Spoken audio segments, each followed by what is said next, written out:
ইতিহাস এবং ঐতিহ্যের নানান পরাকীর্তি নিয়ে আমাদের অনেকেরই আগ্রহ রয়েছে।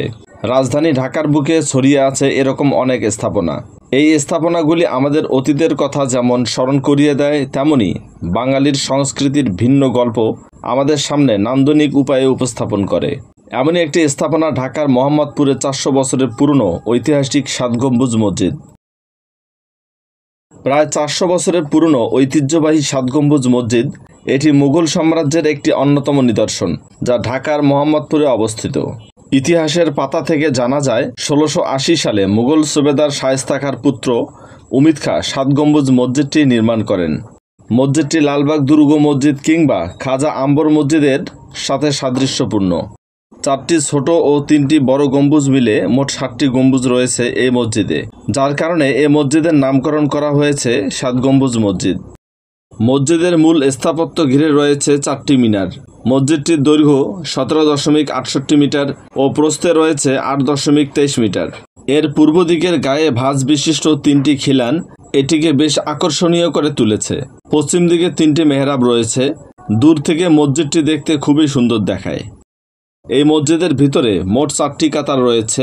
এই 4 কাতারে মোট 90 জনের মতো নামাজ পড়ার স্থান রয়েছে। এছাড়াও মসজিদের বাহিরে নামাজ আদায়ের জন্য ঢালাইয়ের কাজ করা হয়েছে, যার কারণে এখন অনেক লোক এখানে একত্রে নামাজ আদায় করতে পারে। এই মসজিদটি ধীরে ধীরে নামাজিদের মধ্যে এক শান্তির জায়গায় পরিণত হয়েছে, কেননা আসর নামাজের পর হতে সন্ধ্যার নামাজের পূর্ব পর্যন্ত এখানে নামাজিরা ও মসজিদের সামনে মাদ্রাসার ছাত্ররা এখানে আমল করে কিংবা বসে জিকির করে এবং পাশে বাচ্চারা খেলাধুলাও করে। মসজিদের পশ্চিম দিকে উজুখানা রয়েছে এবং উত্তর পূর্ব কোণে একটি কবরস্থান রয়েছে। এই কবরগুলো কাদের প্রশ্ন করলে এক ভাই উত্তর দিল, মুঘল আমলের পরবর্তীতে যারা দেখাশোনা করেন তাদের কবর এগুলো। এছাড়াও মসজিদের সামনে রয়েছে একটি উদ্যান, যা প্রাচীরে ঘেরা। সর্বসাধারণের প্রবেশ নিষেধ। দূর থেকে উদ্যান সহ মসজিদটি দেখতে খুবই সুন্দর লাগে। 1814 সালে বিখ্যাত চিত্রশিল্পী স্যার চার্লস ডিওয়াইলির এক চিত্রকর্মে দেখা যায় একসময় মসজিদটির গা ঘেঁষে বয়ে গিয়েছিল বুড়িগঙ্গা নদী। তখন মসজিদের ঘাটে ভেড়ানো হতো নৌকা। বিভিন্ন জায়গা হতে মানুষ এই মসজিদে নামাজ আদায় করার জন্য আসত।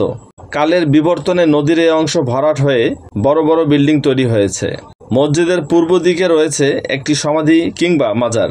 অধিকাংশ লোকের মতে এই মাজারটি শায়েস্তা খানের মেয়ের, তবে মাজারটি বিবি মাজার হিসেবে পরিচিতি লাভ পেয়েছে। আজকের মতো এখানেই বিদায় নিচ্ছি। পরবর্তীতে নতুন কোনো জায়গা, নতুন কোনো ভিডিও নিয়ে আপনাদের সামনে হাজির হব। সে পর্যন্ত ভালো থাকুন।